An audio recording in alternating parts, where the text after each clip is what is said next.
I've deleted this video more times than I can think, but it just sits in me, and unless I get it right, I will redo it over and over and over and over this this evening. So what I really wanted to like talk about and I guess share is this the quest for a perspective. So as a kid, I always found an affinity within myself to hear out the quirkiness in people. I was friends with many people. I had like um, a social flow in a sense of never really belonging to any specific group uh, at first, of course, but always coming back and always looking at the people who stood outside of the whole, right? Um, I was, I had a regular group of friends, and then I was friends with, the ones that just didn't belong anywhere, or at least it was me approaching them, and I never really understood why. Right now I do. It's about the perspective, because I always wanted to know, I always wanted to see what they had to offer, what was so different about them, what was so, you know, so standoffish that it made them not fit in with others.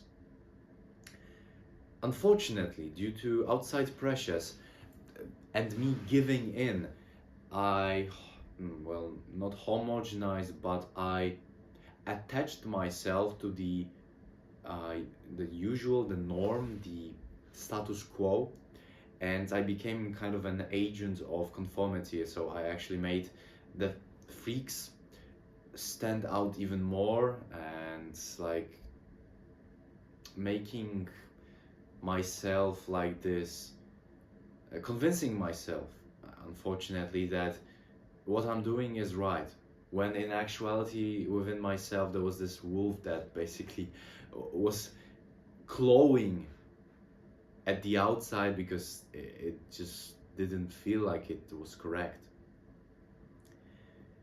Before even understanding human design and how things play out, really being made to feel different, feeling different, even within a group,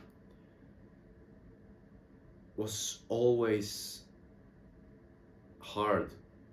Because in actuality, I was also the different one out. I also stood out, even when with people. I never really understood why. I wanted to be like them. I wanted to fit in. I wanted to have this, sense of belonging, but at the same time, I know I couldn't. So it was like this oscillation between different groups of people, then within one group, and those freaks and freaks. I hate this word freak because it just it describes something that is non-conforming, or something that is so outside and out there that you cannot convince yourself that it has some meaning. It actually has, even if it's not grounded in reality, and even if it's not like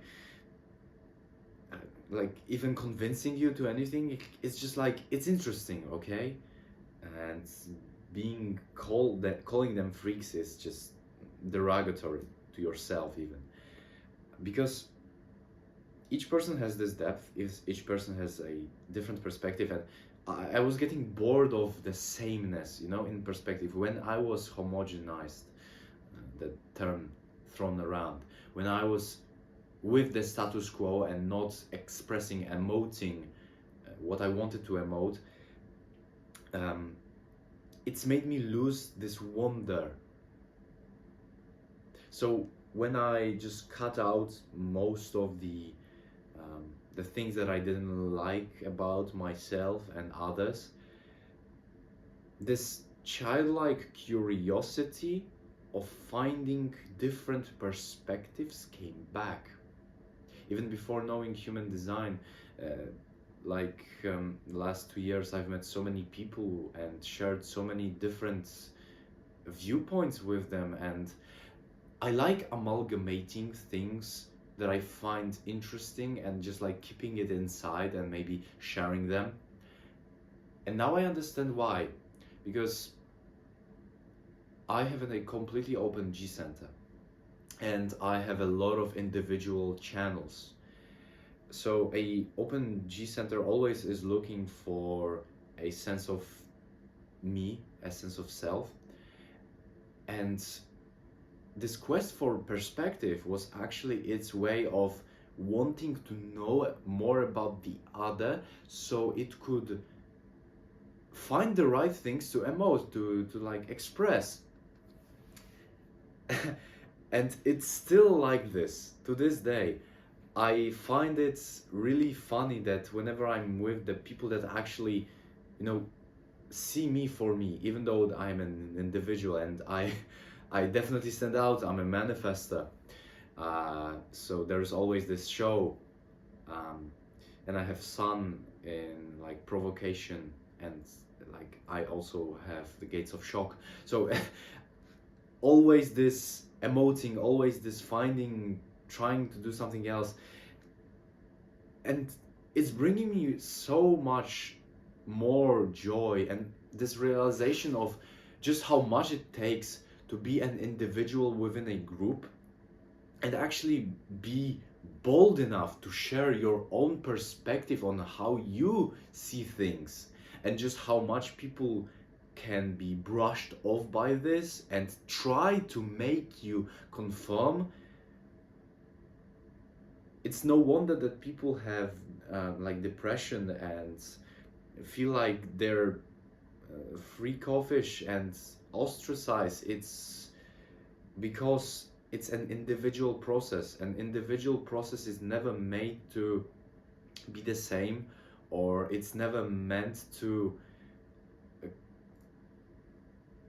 it's afraid of sharing its uniqueness. It's afraid of being the one that doesn't fit in, even though you want to fit in. Finding the right people who accept you for who you are, and then you can reflect like the personality of other within them. It's really hard. It's constantly asking you to, well, basically sacrifice not wanting to be the other, and constantly, you know, shuffling through so many different people until you latch onto those that you find really good. And the recent gates or the recent transit has actually made me, for the first time in a long time, maybe feel a sense of self. So a defined G center with a transit. And what this has made me like realize over a few weeks, I guess a month or so or more, is that in actuality I can choose whether or not I will allow myself to be molded by others, or do I latch onto my own individualness and brush them off. And this choosing of who you conform with whilst maintaining your individuality, I think, is the golden method of keeping your perspective. Because it's all about perspective and just how tasty it is. Just how tasty it is to see just how much a person can bring out the depth in you as well. And it bouncing around and sharing and just compiling it into this, like, I won't say dictionary, but it sort of is, because for every sentence and every person there is this so much variety and different expression that it just makes me, it actually agitates me whenever you're in a, you know, status quo or social obligation place that you have to be this not self. In any case, because I won't finish a very good sentence, this temple of individuality and not fitting in is a very hard thing to live with. But at the same time, at a certain point, you just realize just how fun it is to shock others, and just how fun it is to just make them to actually see themselves becoming even more quirky in their own usual way. Because I have people in my life right now that whenever I emote and whenever I express myself in quite a shocking way, and sticking with them, I see some people even intensifying their own expression, their own identities. You know, the people with the defined G centers actually becoming more unique, or like even more quirky, even more how do you call it, like standoffish in the face of a crowd. This is what I live for, because it's not always me that's the spectacle. I also like seeing others as a spectacle. I also like seeing when others are shocking, when others are individuating within a group. And what this does is just nourishes me with this like sense of hope that no matter where I go now, this childlike curiosity for the other perspective will remain in me, and I will keep on gathering those insights. Yeah, it's really fun, but hard. This video took me way too long. Like, definitely try looking up your human design. It's really cool. Like, the perspective is so cool, especially the perspective of the odd ones out. Yeah.